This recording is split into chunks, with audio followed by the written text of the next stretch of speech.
여러분, 지금 현재 세계 인구가 얼마나 되는지 아십니까? 혹시?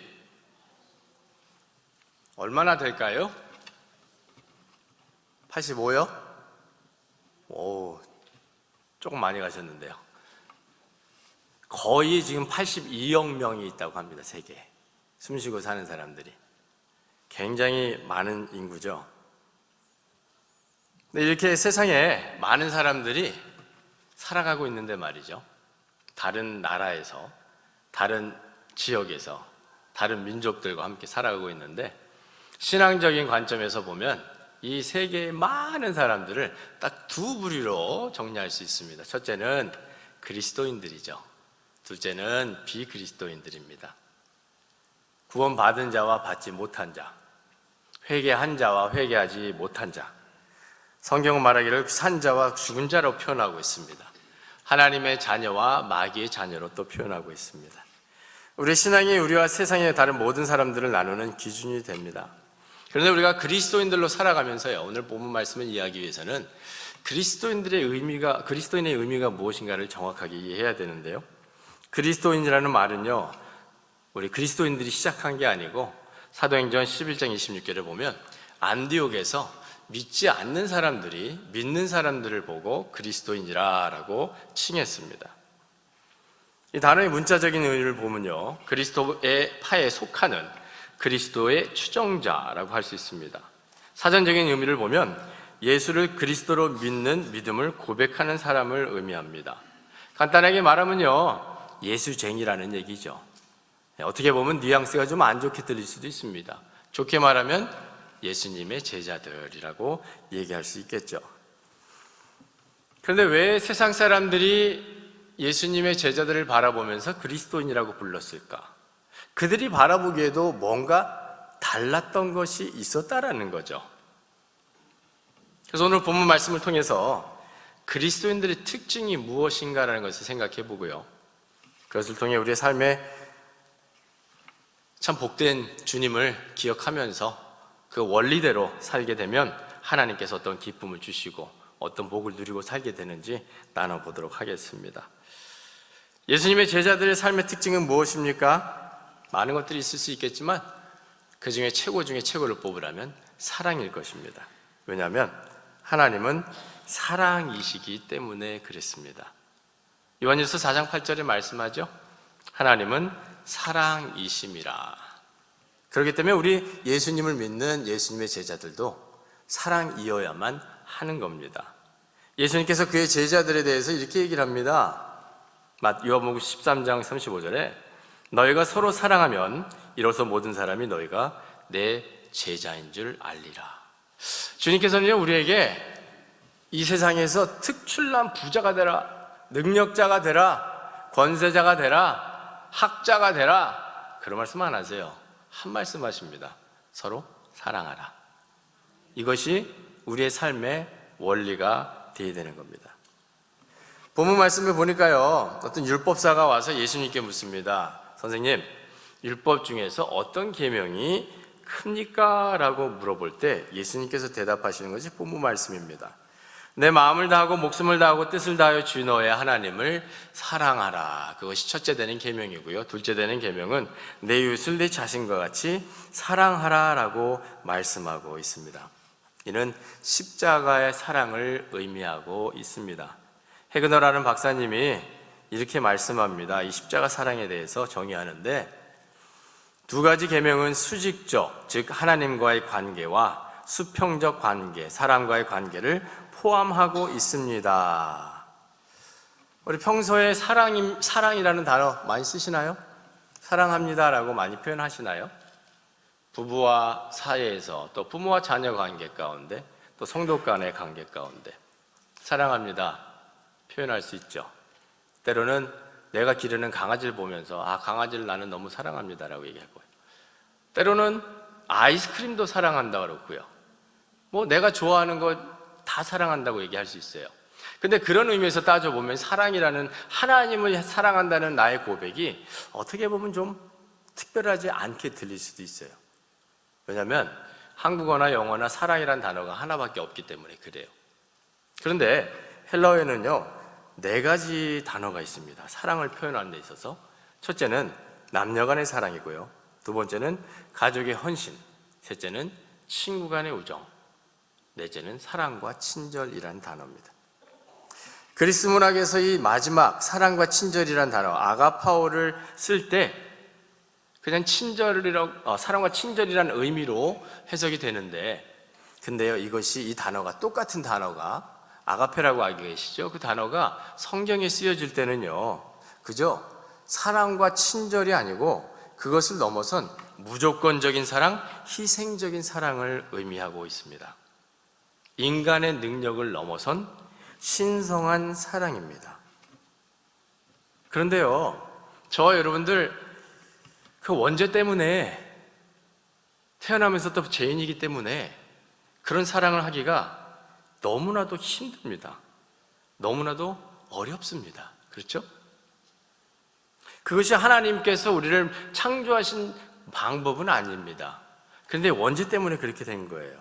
그렇다면 우리가 생각해야 될 것은, 그럼 하나님께서 우리를 만드신 목적을 기억하면서 정말 하나님이 원하시는 그런 헌신적인 사랑, 무조건적인 사랑을 할 수 있을까라는 것을 좀 고민해 봐야 되겠죠. 어떻습니까, 여러분? 그런 사랑 가능하십니까? 그렇게 사랑하고 계십니까? 참 어렵습니다. 그죠? 사랑해야 되는 거 알고요. 사랑 받고 싶어요. 근데 사랑하느냐라는 질문이 던질 때 쉽지는 않습니다. 그런데 여러분, 좋은 소식은요, 나는 이렇게 불완전하고 실수투성이고 그런 사랑 못할 것 같은데, 성경은요, 우리에게 그럴 수 있는 방법이 있다고 말씀해주고 있습니다. 하나님께서 나를 사랑하시는 것처럼 나도 하나님을 사랑하고 이웃을 사랑할 수 있다고 말씀해주고 있습니다. 그 방법은요, 주님과의 친밀한 관계를 통해서 또 성령의 충만함을 받으면 가능한 일입니다. 그 방법만이 가능한 일입니다. 스키펠이라는 학자는요, 이 희생적인 사랑을 이렇게 설명합니다. 다른 사람을 위해 우리의 이기심을 버려야만 가능한 사랑입니다. 대체할 수 있는 것은 없습니다. 너무나도 큰 희생이 따르기 때문에 이는 극한 사랑을 요구합니다. 이 사랑은 오직 성령의 역사로 변화된 삶에서 시작됩니다.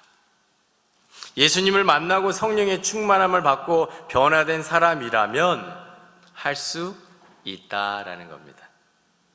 그래서 오늘 첫째 계명이 뭡니까? 내 마음을 다하고 목숨을 다하고 뜻을 다해 주 너의 하나님을 사랑하라라고 말씀합니다. 우리가 너무나도 잘 아는 말씀이죠. 수도 없이 들었습니다. 그렇죠? 그런데 누군가가 여러분에게 당신은 하나님을 사랑합니다 라고 물으신다면 어떻게 대답하시겠어요? 제가 여쭤볼게요. 하나님을 사랑하십니까? 이렇게 배가 고프서 그러신지, 이게 너무 약하신데요. 하나님 사랑하고 계십니까? 네. 또 하나 질문 드릴게요. 그러면 하나님 왜 사랑하십니까? 아니요, 질문이에요. 아멘이 아니고 왜 사랑하시냐고요. 이유를 알아야 될 거 아닙니까? 사랑하는데 왜요? 무슨 이유에서? 네. 감사합니다. 여러 가지 이유가 있겠죠. 성경적으로 볼 때도 창조주 하나님이시고 나의 치유자가 되어주시고 위로자가 되어주시고 필요한 것들을 채워주시고 정말 나에게 생명을 주시고 여러 가지 이유가 많을 겁니다. 그런데요, 몇 가지 이유를 들어보면 요한일서 4장 19절에 이렇게 말씀합니다. 우리가 사랑함은 그가 먼저 우리를 사랑하였습니다. 하나님께서 먼저 우리를 사랑하였기 때문에 우리는 사랑할 수밖에 없는 겁니다. 근데 언제 사랑하셨냐? 내가 죄인 되었을 때, 왼수 됐을 때. 로마서 5장 8절에 이렇게 말씀합니다. 우리가 아직 죄인 되었을 때에 그리스도께서 우리를 위하여 죽으심으로 하나님께서 우리에 대한 자기의 사랑을 확증하셨느니라. 이런 하나님을 어떻게 우리가 사랑하지 않을 수가 있겠습니까? 그렇지 않습니까? 사랑할 수밖에 없는 거예요. 하나님 자체가 사랑이기 때문에. 왜 나는 하나님을 사랑할까라는 질문을 본인한테 한번 던져보시고 답을 한번 찾아보시기 바랍니다. 속으로. 그래서 묵상을 좀 해봤어요. 왜 하나님을 사랑할까? 뭘까? 생각해 봤는데요, 답은 하나밖에 없더라고요. 하나님이 내 삶의 전부다.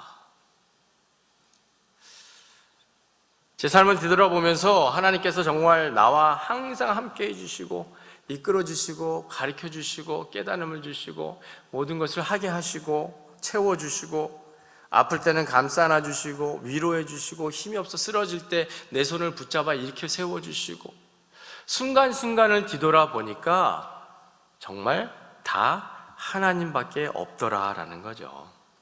그러면서 내가 하나님 없이 어떻게 살아갈 수 있을까라는 생각을 해봤습니다. 저와 여러분은요, 하나님 없이는 단 하루도 살 수 없는 사람들입니다. 제 삶을 돌아보면서 몇 가지 이제 사건들을 기억을 하는데, 그 중에 하나가 결혼이에요. 결혼. 제가 좀 일찍 결혼을 했어요. 대학교 때 우리 와이프를 만나서 한국 가서 만나서 롱 디스턴스를 했어요. 4년 동안. 그때 카카오톡이라도 있었으면 얼마나 좋았을까. 그때가 어떤 시절이냐면요, 신문에 이런 기사가 난 거예요. 앞으로 미래에 전화기를 보면서 영상통화를 한다. 웃기시네. 말이 됩니까 이게? 그럴 때예요. 생수를 사 먹는다? 그때 생수 없었을 거예요. 음료수는 있었죠. 그런 시대에 데이트를 했는데 너무 힘든 거예요. 떨어져 있으니까. 그래서 제가 대학을 졸업하기도 전에 청혼을 해서 대학 1학년 때 1학년을 마치고 결혼을 했어요. 아주 어린 나이에. 지금 보면 그때는 되게 성숙한 것 같은데 지금 보니까 굉장히 어렸더라고요. 지금 25살 청년들 보면 애기 같아요. 그런데요, 그거 자체가 기적이라는 거예요.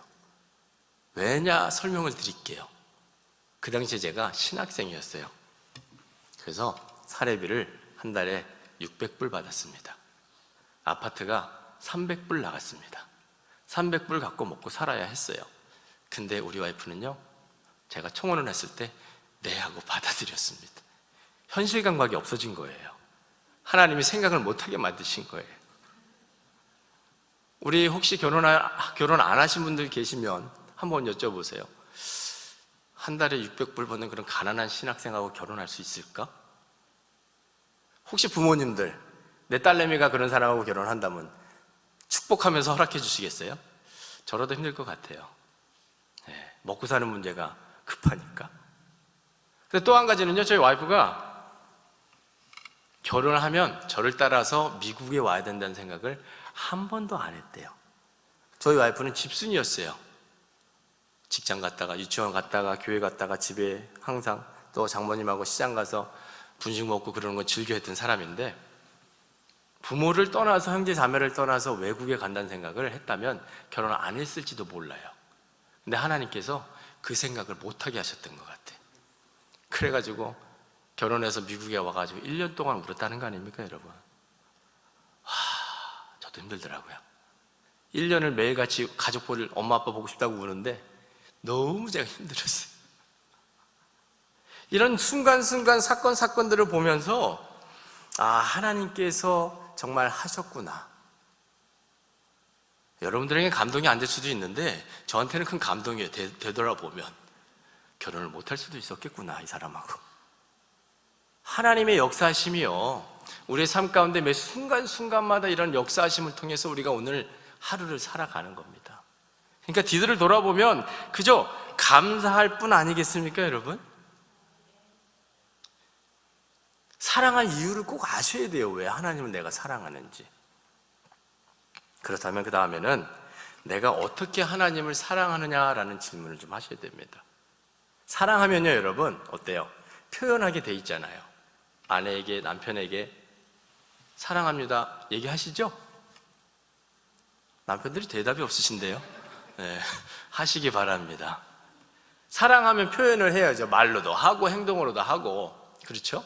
여러분들 하나님을 사랑한다고 얘기하셨는데 어떻게 하나님을 사랑하고 있습니까? 하나님에 대한 사랑을 어떻게 표현하고 계십니까 여러분? 뭐 여러 가지가 있겠죠. 예배에 항상 참석하는 분들도 계시고, 여러 가지 모양으로 섬김하시는 분들도 계시고, 선교, 전도, 또 물질로 헌신하는 분들도 계시고, 여러 가지 모양이 있을 겁니다. 근데 중요한 건 여기서 이겁니다. 나와 하나님과의 관계 속에서요, 내가 하나님을 바라보면서 사랑합니다 고백하면서 내가 하나님 앞에 나의 사랑을 표현하는 방법이 있습니다.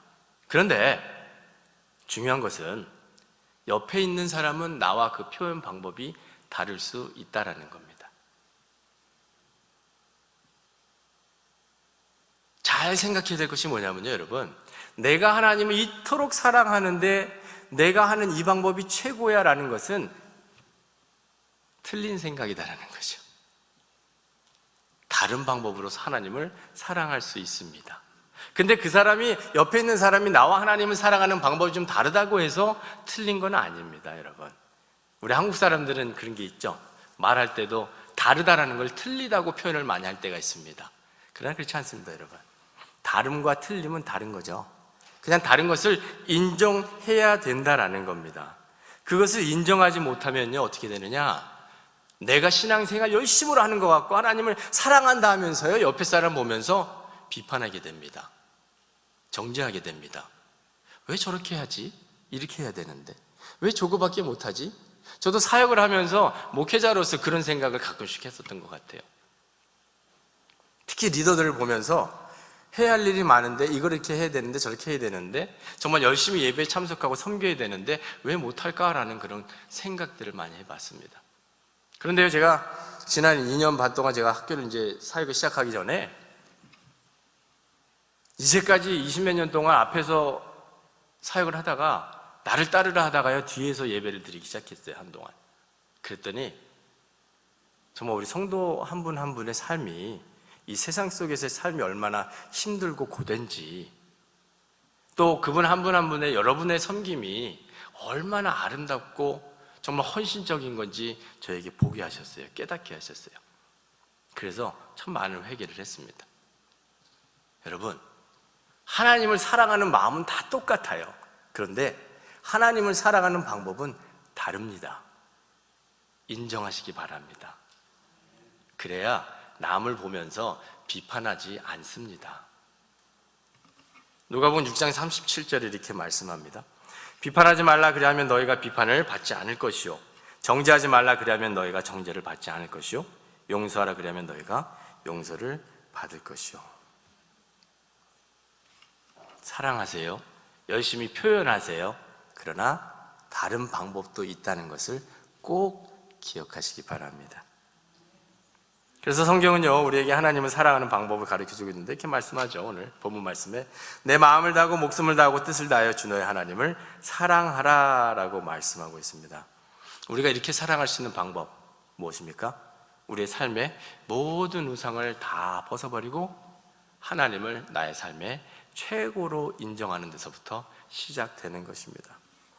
둘째는요, 내 이웃을 자신과 같이 사랑하라라고 말씀하고 있습니다. 저와 여러분들 하나님을 사랑합니까? 라는 질문에 네 하고 쉽게 대답할 수 있습니다. 그렇죠? 그런데 내 이웃을 내 몸과 같이 사랑하고 계십니까? 라는 질문에 어때요? 자신 있게 네 하고 대답하실 분 계십니까? 365일 7일 몇 시간이죠, 일주가? 갑자기 헷갈리네요. 네? 아니야, 일주일에 몇 시간이죠? 24 곱하기 7 하니까 몇이에요? 하여튼 뭐 24/7, 네, 쉽게 얘기해서 항상 나는 내 이웃을 사랑하고 있는가? 어떠세요? 쉽지 않겠죠? 이웃이라는 것을 정의를 잘 내려야 돼요. 유대인들에게 이웃은 유대인들이었어요. 유대의 혈통을 가지고 모세 율법을 목숨을 바쳐서 지켰던 사람들, 그래서 그 외의 사람들은 이웃으로 보지 않았습니다. 그런데 그들에게 예수님께서 도전하시죠. 누가복음 10장에 보면 선한 사마리아 이웃이라는 그 비유를 통해서 말씀하죠. 어떤 사람이 강도를 만나서 죽게 생겼는데 어때요? 세리가 아니죠. 제사장도 레위인도 그 사람들을 보면서 도울 생각조차 하지 않고 지나갑니다. 그런데 이 유대인들이 생각하는 별로 좋게 생각하지 않은 사마리아인, 상종도 하고 싶지 않은 사람, 그 사람이 지나가다가 그 유대인을 치유해 주시고 또 모든 값을 지불해 주고 하는 모습을 주님께서 설명해 줍니다. 그러면서 내 이웃은 누구이냐라고 묻습니다. 이 유대인들은요, 사마리아인들을 너무 싫어해가지고요, 나사렛에서 이 베들레헴 예루살렘 내려가는데 그냥 내려가면 되는데요, 강을 2번 건너서 돌아갔습니다. 그 사람들을 만나기도 싫어서, 얼굴마저 대하기 싫어서. 주님께서 우리에게 말씀하고자 하는 것은요, 이거예요. 내 이웃이 누구냐? 우리 교회에 있는 성도들 뿐일까요? 아니면 내 형제 자매들만 뿐일까요? 내 옆집 사는 사람들 뿐일까요? 그렇지 않다라는 거죠. 우리 매일매일 삶 속에서 얼굴을 대하는 사람들, 지나가다가 스쳐라도 얼굴을 보고 대화를 하는 사람들, 이 사람들이 다 우리의 이웃이라는 겁니다, 여러분. 그래서 그 사람들을 사랑해야 된다라고 우리에게 말씀해 주고 있습니다. 그런데 문제는 어때요? 나를 사랑하는 사람, 나를 좋아하는 사람은 좋아하고 사랑하는데 어렵지 않죠. 그런데 나를 미워하고 나에 대해서 비방하고 안 좋은 얘기를 하고 다니는 사람들, 나를 싫어하는 사람 딱 보면 보이잖아요. 그 사람들을 어떻게 사랑합니까, 내가? 그런데 여러분, 그런 사람도 사랑할 수 있습니다. 몇 가지 예를 들어드릴게요. 첫 번째는 예수님이십니다. 예수님은 어때요? 십자가에 달려 죽으시면서 자신의 십자가에 못 박아 죽게 하는 그 장본인들을 바라보면서 이렇게 기도하죠. 아버지, 저들을 사하여 주옵소서, 자기들이 하는 것을 알지 못함이니이다. 이런 말씀 드리면 여러분 이런 생각 들겠죠. 예수님이니까 가능하지요. 그죠?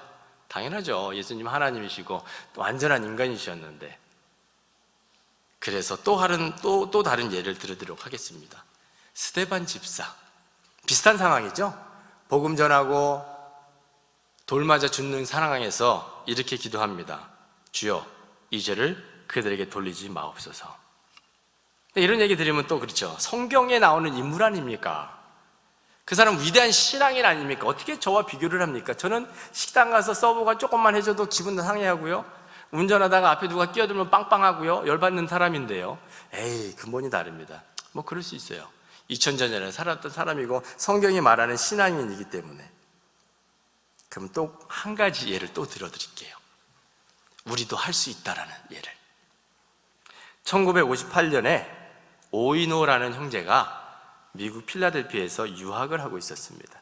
그런데 어느 날 부모님께 편지를 보내려고 우체통에 가다가 거기에 숨어있던 11명의 흑인들한테 아주 참담한 죽음을 당합니다.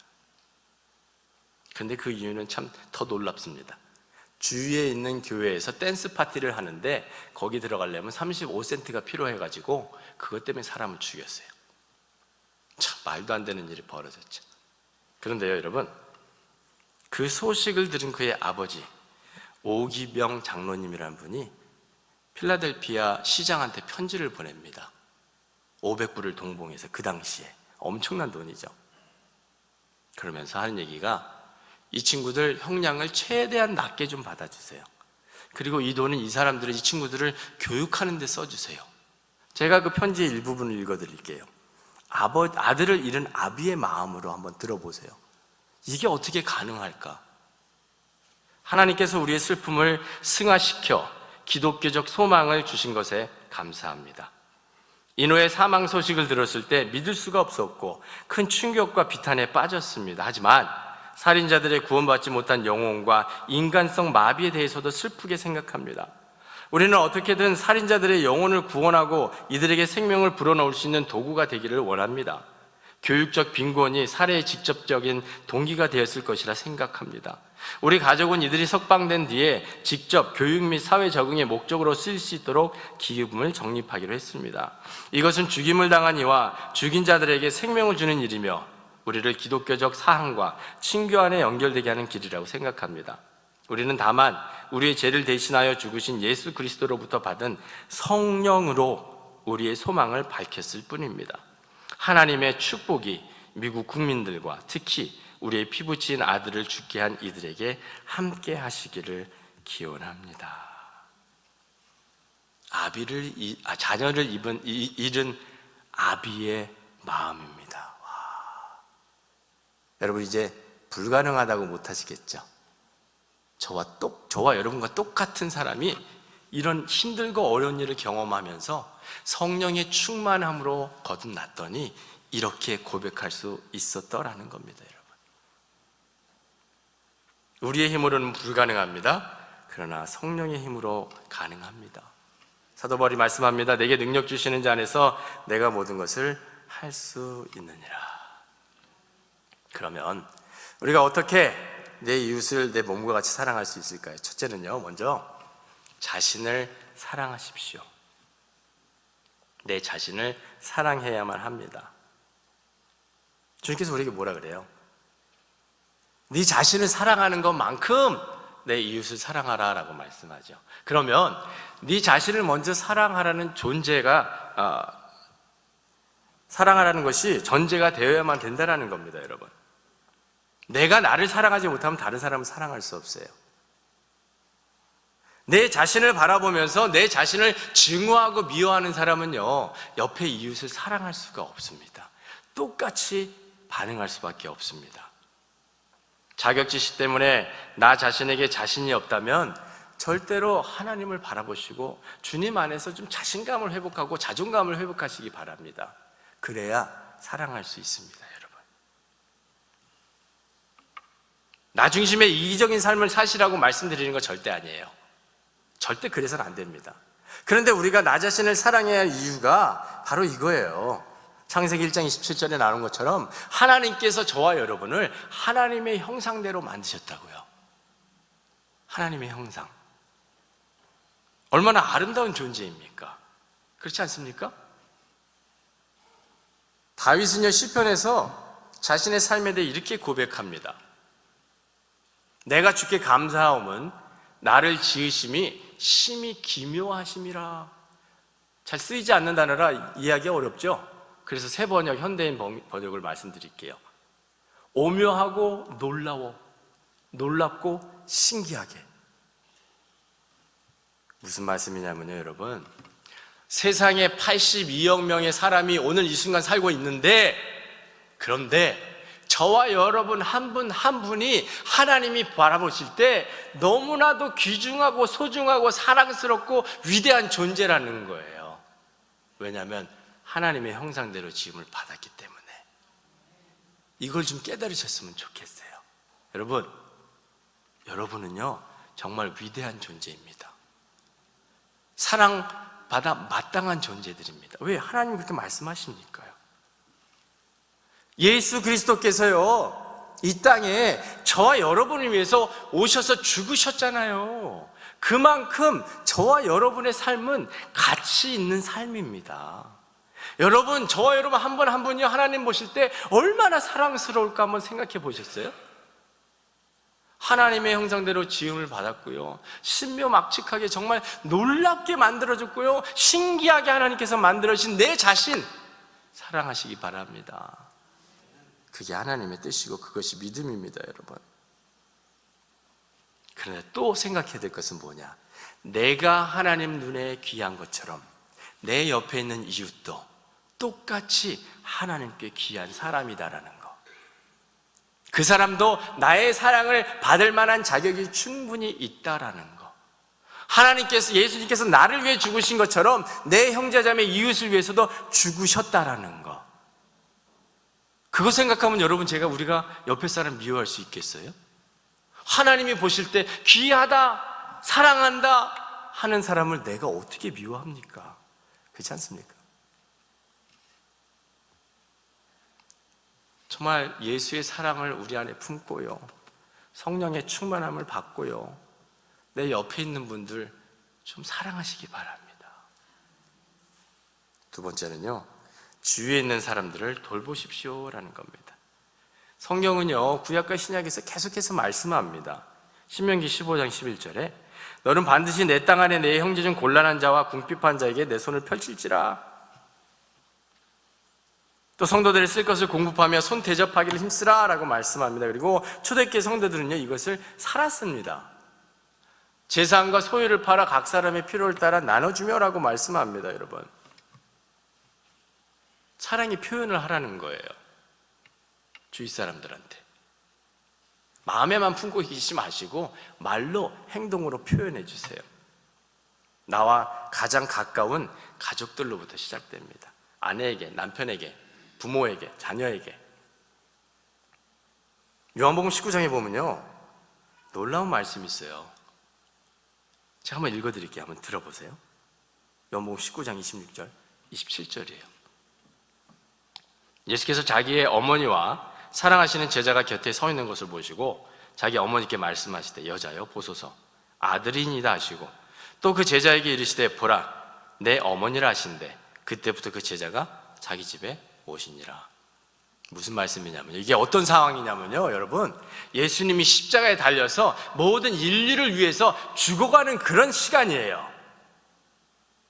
모든 죄를 멸하시고 모든 인류를 구원하시는 그 중요한 순간에 주님께서 자신의 육신의 어머니 마리아를 보면서 안타까운 거예요. 그리고 옆에 있는 제자에게, 요한에게 말합니다. 야, 네 어머니다 이제 네가 모셔라. 와, 대단하지 않습니까? 그 정말 인류 역사상 가장 중요한 한순간에 주님께서 그의 어머니를 바라보고 제자에게 어머니를 부탁합니다. 여러분, 이처럼요, 우리 가족을 돌보는 거요, 중요한 역할입니다. 중요한 사명입니다. 이런 긴박한 상황에 주님께서 하셨다라는 거예요. 그러면 우리도 우리의 부모를, 자녀들을, 형제 자매를 그렇게 사랑해야 되지 않겠습니까? 상황과 뭐 다 필요 없어요. 어떤 상황이, 주님은 죽어가시는 그 순간에서도 어머니를 생각했어요. 육신의 어머니를. 사랑하시기 바랍니다. 세 번째로는요, 다른 사람의 잘못을 덮어주십시오. 성경은 우리에게 노아는 당대의 의인이라고 말씀하고 있습니다. 완전한 자라고 말씀하고 있어요. 근데 홍수 때문에 어때요? 모든 인류가 죽음을 당하고 노아 가족 8명만 남았죠. 그런데 이 당대의 의인이고 완전한 자도 보니까 불완전한 인간이라 실수를 하더라고요. 어떻게 됐습니까? 포도 열매를 따서 포도주를 만들어 놓고 너무 덥고 피곤하셨는지 포도주를 얼마나 마시셨는지 그냥 뻗어서 천막에 누웠습니다. 그것도 옷도 다 벗고. 참, 이게 인간의 모습이죠. 이 세상에 완전한 자는 없습니다. 그런데요, 함이라는 아들이 들어와서 그 모습을 보고 뭐 어떻게 했느냐? 형과 동생한테 가서 아버지가 저기 천막에서 술 취해가지고 뻗어 있더라. 아버지의 치부를 덮지 않고 그것을 가지고 아버지를 놀립니다. 아버지에게 굴욕감을 주었습니다. 근데요, 노아가 일어나서 그 얘기를 듣고 어떻게 했느냐? 그 아버지에게 굴욕감을 줬던 함을 저주했습니다. 근데 생각해 보세요, 여러분. 누가 실수했습니까? 사실 노아가 했잖아요. 술 안 취했으면 그런 일이 없는데, 그죠? 그런데 나머지 두 아들은 어떻게 했어요? 아버지의 옷을 어깨에 메고 거꾸로 들어가서 아버지의 하체를 보지 않기 위해서 거꾸로 들어가서 그 굴욕적인 상황을 종료합니다. 이불로, 옷으로 덮어줘서. 근데 그 사람들은 축복을 받았어요. 아버지에게. 우리는 어때요? 사람들이 이제 인간이기 때문에 어때요? 주위에 보면 사람들이 실수하는 모습을 너무 자주 보죠. 그렇지 않습니까? 내 실수는 잘 안 보이는데 남의 실수는 그렇게 잘 보여요. 저도 마찬가지예요. 운전할 때 그게 가장 잘 드러나더라고요. 나도 똑같이 운전하면서 나 좀 기분 나쁘게 하는 사람 있으면 저 왜 저럴까? 그렇게 얘기를 합니다. 생각하고요. 네, 여러분, 하나님 우리에게 뭐라 그래요? 허물을 덮어라 라고 말씀합니다. 그렇지 않으면 사랑할 수 없기 때문에 그래요. 베드로전서 4장 8절에 이렇게 말씀합니다. 무엇보다도 뜨겁게 서로 사랑할지니 사랑은 허다한 죄를 덮느니라. 우리가 주님께서 명령하신 대로요, 사랑만 할 수 있다면 정말 얼마나 좋을까요? 그러면 고민할 거 없고 염려할 거 없고요, 그렇죠? 근데 문제는요, 내 삶 속에 꼭 정말 사랑 못할 만한 사람이 한 사람씩은 있다라는 거죠. 그렇지 않습니까? 옆에 있는 분들 다 사랑하십니까? 네, 당연하죠. 힘들 때가 있어요. 왜요? 사랑받을 만한 사람은 사랑하는 건 너무나도 쉬운 일이에요. 이방인들도 다 한다고 성경 말씀하잖아요. 근데 사랑받지 못할 만한 사람, 나를 안 좋아하고 나와 좀 다른 사람, 내가 이해할 수 없는 사람, 그런 사람 사랑하는 건 너무 힘들죠. 어렵죠. 다 마찬가지입니다. 여러분 이렇게 생각할 수 있겠죠. 내가 정말 이 삶 속에 이 왼수가 하나 있는데 이 왼수는 정말 제가 갚아야 되겠습니다. 정말 사랑할 수 없습니다. 그런 분들 위해서 제가 성경적으로 아주 시원하게 복수할 수 있는 방법을 알려드리겠습니다. 내가 정말 사랑할 수 없는 이 왼수, 그 머리에 횃불을 얹을 정도면 복수가 될까요? 네, 복수가 되겠죠. 그 머리에 뜨거운 거 뭐 올렸다고 생각을 해보세요. 와, 얼마나 통쾌할까, 그죠? 그런 생각 하시죠? 로마서 12장 19절 20절입니다. 이렇게만 하시면 좋겠어요, 여러분. 자, 읽어볼게요. 내 사랑하는 자들아, 너희가 친히 원수를 갚지 말고 하나님의 진노하심에 맡기라. 기록되었으되 원수 갚는 것이 내게 있으니 내가 갚으리라. 주께서 말씀하시니라. 내 원수가 줄이거든 먹이고 목마르거든 마시게 하라. 그리함으로 내가 숯불을 그 머리에 쌓아 놓으리라. 왼수들이 있으면 뭐해요? 먹이고 마시우게 하라.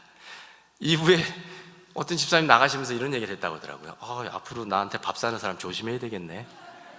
네. 그게 우리가 복수하는 방법이에요. 먹이고 마시우게 하는 거, 돌봐주는 거. 마태복음 5장 44절, 45절 또 이렇게 말씀해요. 너희 원수를 사랑하며 너희를 박해하는 자를 위하여 기도하라. 이같이 한즉 하늘에 계신 너희 아버지의 아들이 되리니. 한숨밖에 안 나오죠. 기도해야 되고요, 먹여야 되고요, 필요한 것들을 채워줘야 되고요. 이게 사랑입니다. 다시 한번 말씀드립니다마는 우리는 할 수 없어요. 내 힘과 능력을 의지한다면 실패할 수밖에 없고, 더 낙심이 될 수밖에 없고, 더 왼수가 될 수도 있어요. 그러나 중요한 건 성령의 충만함을 받으면 가능하다라고요, 여러분. 저와 여러분도 똑같이 사랑할 수 있습니다. 성경이 말씀하는 대로. 너무나 잘 아시는 말씀이죠. 우리 고린도전서 13장 4절에서 7절 말씀 한번 다 같이 읽어볼까요? 시작.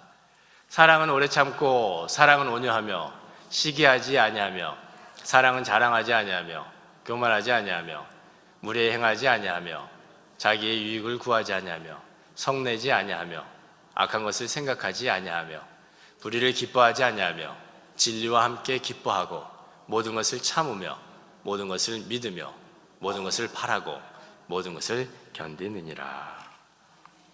이번 한 주간도요, 이런 신앙의 원리를 기억하셔서 마음과 목숨과 뜻을 다하여 하나님을 사랑하시기를 예수님으로 축복합니다. 그리고 내 이웃을 내 몸과 같이 사랑하시기를 예수님으로 축복합니다. 그래서 참 신앙의 삶을 살아가시고 그 복을 누리시고 나누시는 저와 여러분 되시기를 예수님으로 축복합니다. 우리 시간 다 같이 통성으로 잠깐 기도하겠습니다. 기도하실 때 하나님, 참 저는 죄인입니다. 부족합니다. 연약합니다. 하나님 말씀대로 산다고 하면서도 또 주님을 향한 사랑이 뜨겁지 못할 때가 있었고 내 이웃을 내 몸과 같이 사랑하지 못할 때가 있었습니다. 하나님 용서해 주시옵소서. 내 안에 성령의 충만함으로 도와 주시고 예수의 사랑으로 채워주셔서 정말 내 이웃을 내 몸과 같이 사랑하는 주의 빛을 발하는 아름다운 성도의 삶을 살아가게 하시옵소서. 그래서 다 같이 통성으로 잠시 기도하겠습니다. 할렐루야. 하나님 아버지 감사합니다. 아버지, 이 시간에 저희들 주님 앞에 나와 감사히 겸손히 나아갑니다. 우리들의 연약함을 부족함을 고백합니다. 하나님, 우리의 죄를 사하여 주시옵소서. 우리의 연약함을 돌봐 주시옵소서. 하나님, 하나님께 말씀대로 정말 하나님을 뜨겁게 사랑하기 원합니다. 목숨을 다 바쳐 정성을 다 바쳐 사랑하기 원합니다. 아버지, 성령이 충만함으로 기름 부음으로 더하여 주시고, 아버지, 우리 심령 가운데 예수의 사랑으로 충만케 하여 주셔서 이제 주님 안에서 하나님의 말씀대로 하나님의 뜻을 따라 하나님의 일을 이루어가는 데 부족함 없도록 도와주시기를 간절히 바랍니다. 아버지, 내 이웃을 내 몸과 같이 사랑하신 그 말씀에 순종하며 나아갈 수 있도록 아버지 도와주시옵소서. 내 힘으로 할 수 없습니다. 감당할 수 없음을 주님 앞에 고백합니다. 성령님, 임재하여 주시고 나를 바꾸어 주시고 나의 생각을 바꾸어 주시고 나의 눈을 바꾸어 주시고 관점을 바꾸어 주시고 정말 주님 안에서 말씀대로 오늘도 순종하며 주의 뜻을 이루어가기에 부족함 없도록 도와주시옵소서. 하나님, 시간에 우리의 연약함을, 부족함을 고백합니다. 연약합니다. 아시지 않습니까? 하나님, 오늘도 하나님 말씀 붙들고 살기 원합니다. 우리 심령들을 주님 추정해 주시고 붙들어 주시옵소서. 성령의 충만함으로 더하여 주시고 예수의 사랑으로 충만케 하여 주셔서 매일매일 삶 가운데 하나님에 대한 사랑, 이웃에 대한 사랑을 나누며 또 전할 수 있는 전도자들로 서갈 수 있도록 도와주시옵소서. 사랑의 전도자들로서의 삶을 살아갈 때 우리를 통하여 주위에 있는 사람들이 주님을 보게 하여 주시고 구원받는 역사가 있게 하여 주시옵소서. 매일매일 삶 가운데 승리의 삶을 살아가는 우리들 될 수 있도록 인도해 주시옵소서. 예수 그리스도로 감사하며 축복하며 기도드리옵나이다. 아멘.